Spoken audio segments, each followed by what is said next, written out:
Hello, this is lettuce.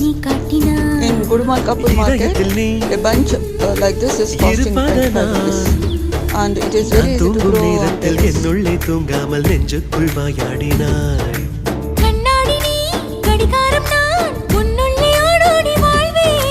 காதல் எனும் கடுதாசினி என்றென்றும் அன்புடன்